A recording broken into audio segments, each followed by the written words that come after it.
अरे भैया, ये आरओ फिर से स्लो हो गया। मेम्ब्रेन तो अभी कुछ ही समय पहले बदली थी, हर बार इतना खर्चा क्यों?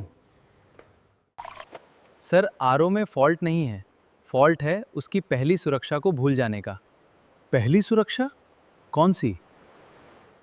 ये है आपके आरओ का silent protector, PP spun filter cartridge. पानी में आने वाली मिट्टी, रेत, जंग, धूल और बड़े पार्टिकल्स को मेम्ब्रेन तक पहुंचने से पहले यही रोकता है। हमारे आरओ का पानी बहुत धीरे आ रहा है। इसका मुख्य कारण फिल्टर का चोक होना है। गंदगी जमा होने से पानी का बहाव कम हो जाता है, इसलिए इसे समय पर बदलना जरूरी है। आरओ को लंबा चलाना है, मेम्ब्रेन को बचाना है और साफ पानी पाना है तो पीपी स्पन फिल्टर कार्ट्रिज को हर 3 से 4 महीने में जरूर बदलें। आरओ अब समझ गया। आरओ की केयर का पहला स्टेप है पीपी स्पन फिल्टर की टाइमली चेंज।